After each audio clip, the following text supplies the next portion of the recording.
You know, now they ended up getting discovered by Gerald while they was playing The Reason Why. You remember The Reason Why? Yeah. Man, what year did they just get?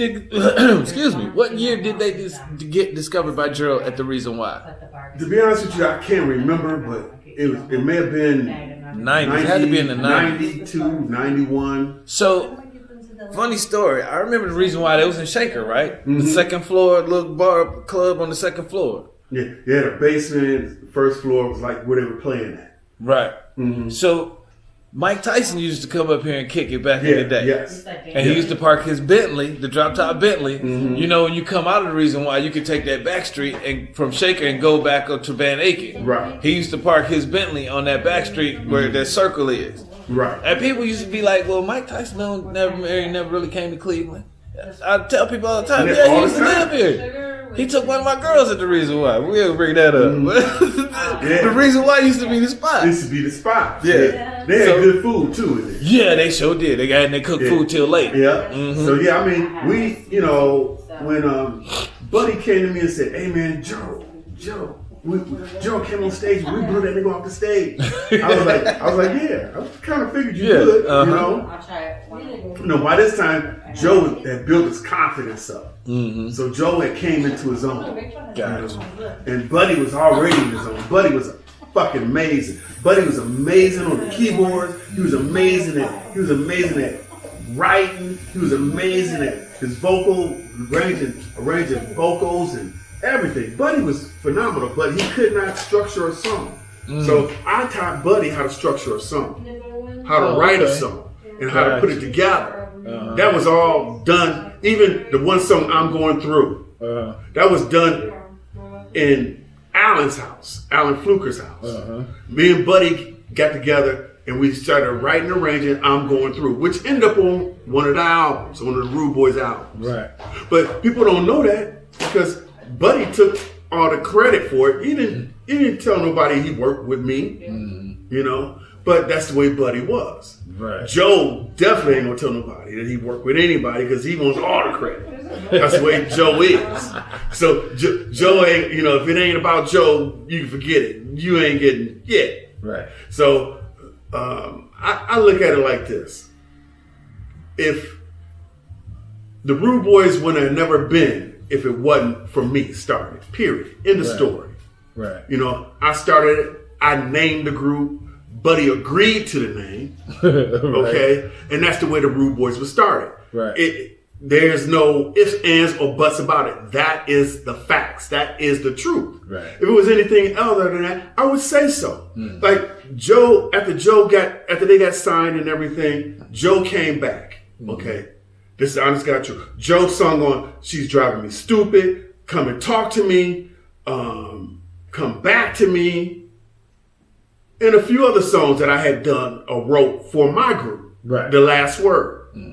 He came back and helped with all those tracks, okay? Nice. You know, and then I worked with Gerald on Do You Still Love Me, which I put out a video showing him work with me on that song. So I have this history, but, you know, sometimes people want to deny you of your accomplishments. Right, exactly. They try to take all the glory, which, you know, which isn't cool. Right. Give people their props. Right. You know. Especially if you work with them. Right, especially if you work with them. Yeah. You know, if people don't know Joe couldn't sing, he could sing, but he couldn't sing. Right. Exactly. You know, he did not know how to be himself. He just knew how to copy people, but he wasn't himself. Right. So those are the things that people don't know. If you're gonna tell the story, tell the whole story, not just half of the damn story. Right, right. You know, tell about who brought you in. He had enough nerve to say on Facebook, "I still consider you a rude boy." You just, I made you a rude boy. So let me ask you this. What the fuck? So what accolades can you say the Rude Boys actually achieved? They had a #1 hit single called Written All Over Your Face. Was that #1 on billboards? #1 on billboards in R&B, you know. My Kind of Girl did well. They ever get a Grammy or anything? No Grammys, no. And a gold album or what they call it? They got a gold album. They got a gold? Okay. They got gold. Then Joe came out with his own album called The Hump Is On. The who? The Hump Is On. The Hump Is On. Did that win gold? No. I don't think Joe sold 23,000 copies. 23,000? You know, I think he tried to say it went gold. He tried to say it went gold. You can Google that shit, you know.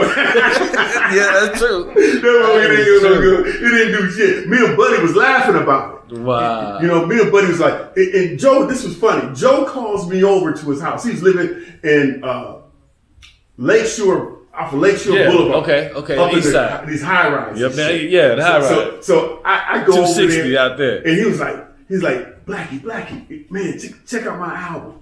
So I listened to it, and I told him straight out. I said, Joe, I don't hear no hits. Wow. And he was like, what do you mean? I said, you don't have no hits. I said, you need to have somebody else help you write. He got pissed off at me. And, you know, and Buddy had told me, too. Buddy had said, he needs somebody to help him write. Yeah. You know, he ain't got no hits. But as a friend, you were nice enough to tell him that. Yeah, as a friend, I told him. I didn't hold nothing back. Right. Because I'm like, you know, nigga, if you want a nigga to help you write some shit, I can help you write some shit. Right. You know, I can take my album that I did with my group and put it up against his album. It'll smoke it. Wow. My shit would be on the same level as the Rude Boys' first album. Do You Still Love Me would have compared and competed with Written All Over Your Face. Right. Now, Written All Over Your Face, it was an amazing track. Okay, don't get me wrong. Yep, it was. That motherfucking track was a big. I can admit that I like that one. Larry Marcus wrote the shit out of that track. Right. Okay, and he produced the shit out of it. Gerald helped him out with it, you know. But the track I did, Do You Still Love Me? Carl Slaughter, Stoney Lee did the music. I did all the lyrics. I did all the vocal arrangements. And then Stoney came in and helped with the vocal arrangements because I was beyond my capability. Right. So whenever... But you still had input. Right. I had input. Whenever I felt I could find somebody better, right, I brought them in and I gave them their credit. Nice. You know, that's really what it's about. That's what it's about. I gave them their royalties and I gave them their credit. Yeah. That's something that, you know, a lot of these people don't want to do. It's like when Gerald offered me a contract as a writer. I was like, no. And then he came back when I put my group together, The Last Word. He called us down to Trouble Production, and this was part of Joe too. Joe was involved in that. Joe Little helped schedule this meeting. Matter of fact, Joe Little helped me find one of the members that was in the group named Anthony Snyder. Oh, okay. And this dude was amazing. I'm talking about he could out-sing everybody. Gerald, Buddy, Joe, this brother. Who was that? Avant was still around that time too, right? Back in the 90s? No, he was a kid. No. Oh, okay. So he was way before that. Okay. So we end up, we're at Trouble. We're in Gerald's office. Gerald came into Eddie Levert showed up because he wanted to meet us, wanted to see us. Nice. So Eddie comes in, introduces himself, and we were like sitting in this unfinished part of Trouble production. So then Gerald come in, he has a contract, he sets it down on the table. It says, this is what he says. He goes, look it over, sign it. But you can't leave with it. Either you sign it or no deal. That's what he said. So I'm looking at it. I'm looking at the contract. The contract was about this damn thick. Damn. So I'm reading over this thing, you know, because I was very, very intelligent. So I'm reading. I said, man, he was only giving us 5.5% for 4 niggas. As a band. As a band. Total band name, basically. Total band. 5.5%. So I look at this, I'm like, this is crazy, dude. You know, and I know the minimum was like 6 or 7%. Right. Shit, we weren't even getting that. And I was like, now my other members, Eric Foster, Sean Harrio, Anthony, and myself, they were all mad. They wanted to sign. They wanted that opportunity. They wanted to sign. Yeah. I said, dude, no. I said, I got other connections. I said, I can get us a deal. And we don't have to go through Gerald. So we come out of there and I said, let us think about it, Gerald. He said, go ahead. Either you sign it today or no deal. So we left and we went up the street to this one park. It was like a little playground for kids. We went in there and we started sitting on the swings. We discussing if we're going to sign this deal or not. And then we started thinking, he's like, well, how's Joe and them doing? How's Buddy and them doing? How are they doing with their contract? And we were like, they still at home. You know, they ain't moved out of their parents' house. You know, and you know, I'm like, wow, you know, I'm still thinking about it. That's the same thing with Jason and Dave. Yeah, really. they gave him Rolex watches. He offered us Rolex watches too. I'm like, I don't know watch. Now that I think about it, he gave Jason and Dave them SUVs. The black and red Blazers. He gave one black one and one red Blazers. Right. The 4-door Blazers. I didn't want that. You know, I'm a little rich kid from the West Side. Yeah. I got everything I want. I had cars, horses. I grew up with all that. So offering me something like that wasn't really much for me. Right. Now, I started thinking, I'm like, damn, this is fucked up. So then I said, okay, I know what I'll do. I go back in, we go back in. We said, Gerald, we want to, take this to our attorney before we sign it. He goes, nope. Oh. I said, no. Huh. So we left without signing. You know, how would I sign a contract if I can't take it to my attorney? Gerald was like, no. But then, this is no lie.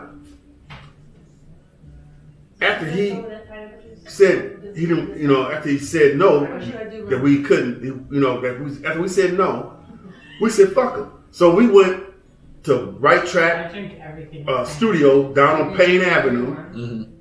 Bart Coster was the owner of the place, and we started recording our album. And the shit was coming out so good, the word was spreading. Next you know, Gerald started showing up to our sessions. Oh, really? Coming to your studio in somebody else's studio? Right? Yeah, coming to the sessions, sitting there and listening. Wow. Right. And so we knew we were good. We knew, but we were better than the Rude Boys because we were pop. We were pop, R&B, and hip hop. We had a bona fide rapper in our group. We were before all this shit kicked off.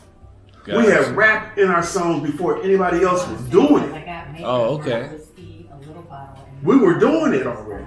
Gotcha. So we were a clear danger.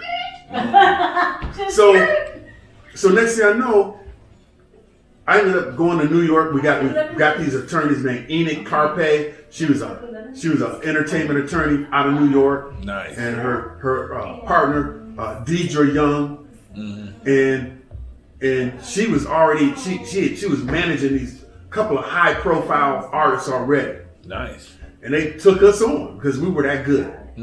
So we were going up to New York. We met David McPherson. Yeah, I heard David McPherson. He signed the Backstreet Boys and all these other people. Right.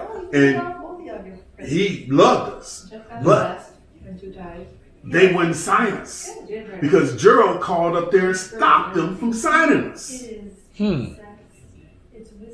How did he do that? He offered the money or something? He had the power, bro. He had the power. We couldn't get a deal unless we signed with Gerald. Period.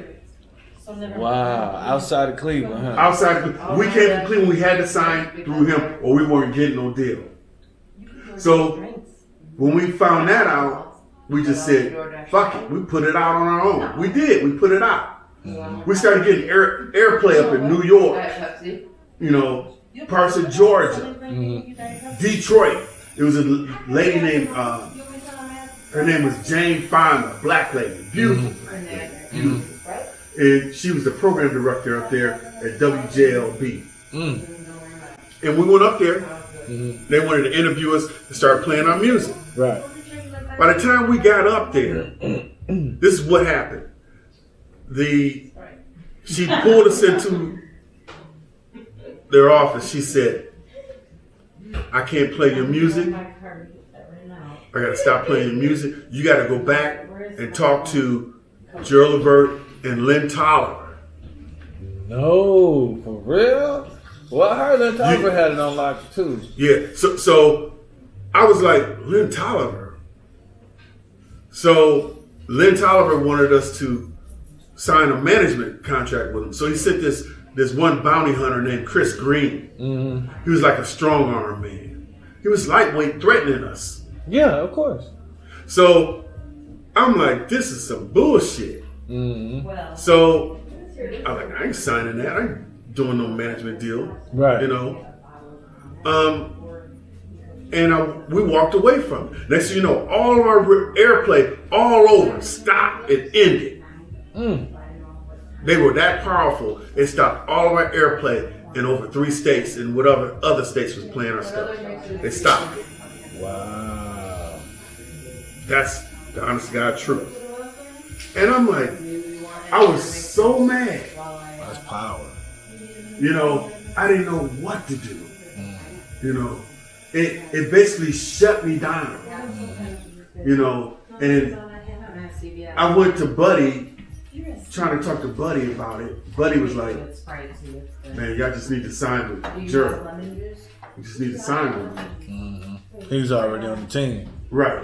He was like, he ain't want no static, as they say back in the day. Or you ain't, or y'all ain't gonna do nothing. And at first I thought I could get around them. So I started traveling or whatever. I started doing stuff with Chucky Booker. I was flying out to California working with Chucky Booker. Doing stuff with him while he was working on the Janet Jackson. Janet Jackson, yep. I remember him. And the Whispers. He was working with the Whispers. He was working with Eric B. and Rakim. Sure was, yeah. So I was out there when he was doing all that. I'm in the mix, doing all programming and helping out, being a studio roadie. Right. I'm doing my thing. Yeah, because you had the skills. I had skills. But people, so I'm like, maybe somebody's gonna give me an opportunity so I can get around this dude. Right. But I could not get. The minute somebody heard that I was involved, it got back to Gerald or Lynn Tolliver, and they squashed it. Outside of Cleveland. Damn. They were that powerful. Now, was I upset with Lynn Tolliver and Gerald? Yeah, I was. But I didn't let it stop me. I still work with Gerald.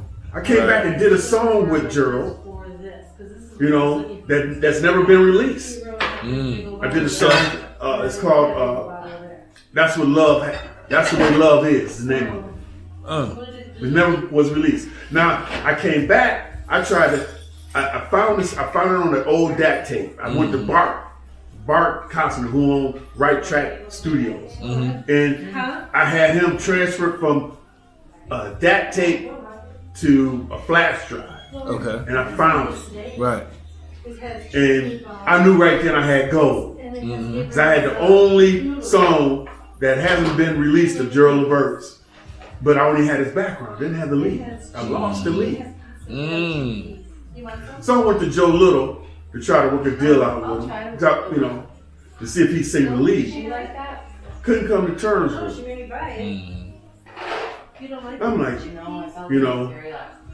it was like he wanted. Now I wanted him to sing with somebody else on the track because he didn't have the range of what I wanted to, where I wanted to take the song. He did not have the range. Now, he possibly could have the range if he let somebody else direct him, but he's so, you know, he's a star. He's his own you star. can't tell him anything. Right. He don't want to take no directions from anybody. Right. But yeah, here I am directing Gerald, who's way bigger than him. Right. So, but you don't want to take directions from me. Right. Okay, so I'm like, okay, cool. You know, so we didn't come to terms with that. And that's probably one of the reasons why he's spitting out at me, because he's probably pissed at me for that. This just happened about a month or 2 months or 3 months ago. Oh, with that new song? With this new song, yeah. Wow, okay. And so he's kind of pissed off. Now, he going to be really pissed when he find out who I gave it to.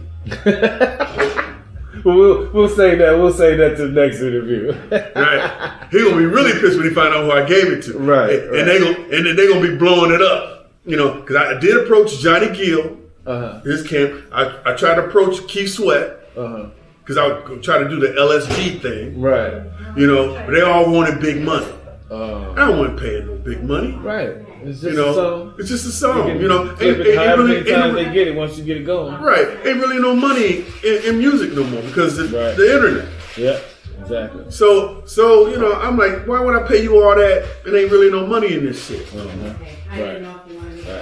So you know, that's awesome, man. To see you still like back into it, like you still in it.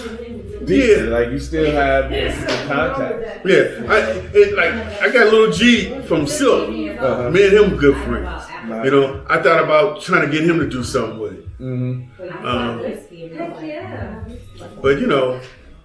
Yeah, this is work in progress. It is what it is. It ain't the new year yet, you know? So yeah. So when it come out, I'm gonna be like, yeah. When it come out, we'll just say it like that. Don't give it away. Don't give it away yet. Yeah, you know, it's funny. You know, Joe gonna be mad at hell. Right. But that's the way it is. Yeah. And you know, I didn't do paperwork, but I just gave it to him. You know. Nice. Something happened to it, give me something. Yeah. Nice. You know. Nice. Because I own the copyrights on it. Right. There you go. You know, so I ain't worried. Nice. You know, it's all about giving respect. Yeah. You know, tell people where you got it from. Right. Right. That's you know, what's up, man. Tell them who wrote it. Right. You know, that's what, you know, people don't understand. Sometimes recognition is worth more than money. Yes. Facts.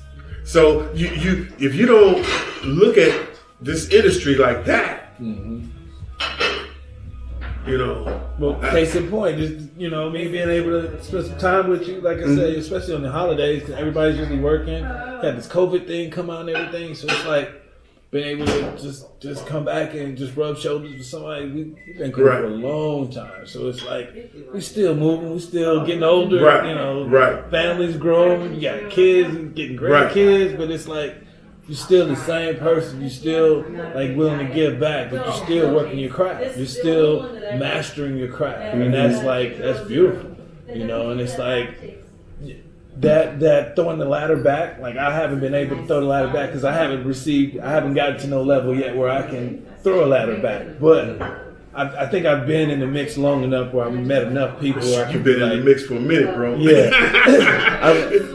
You got talent, you got mad skill. Yeah. But you know, I'm at the point now I gotta start flexing, man. You know, it's like I gotta get, and hopefully giving back at least some of these stories will help some of these other people to come out and be like, hey, yeah, I did some stuff. Right. So like I said, the recognition, just to pay homage. Yeah, you got to. If you don't pay homage to people that help you get there or help you, help you develop your skill, right? Then you ain't right. Exactly. You got to be right. Like this. It's like this. Everybody that knows me, they know Blackie is going to give you your due for royalties. Blackie is going to give you your due for credit. Right. Blackie is going to do right by you. He ain't going to try to cheat you. Right. So as long as I have that reputation, I'm good.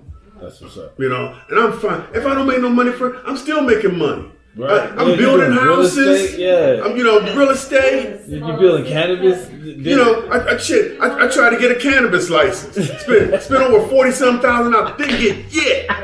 Not a motherfucking thing. Not nothing. I just threw money out the window. We gotta get you up to Alaska, man. We gotta get you up to Alaska. That shit's crazy, bro. But with that said, man, Urban Alaska, man, I appreciate your time, all your time, and like I said, in the future, hopefully we can do another video and see what this new song that's coming out and see how it comes out with that, and some of your other like property endeavors, because I definitely be interested. The name of this track is called "That's What Love Is." That's what love is. Okay. Yep. We ain't gonna say who's got it yet. We'll just figure that out. I can play a sample of it for you. Let me find it. Where's my phone at? My phone over there?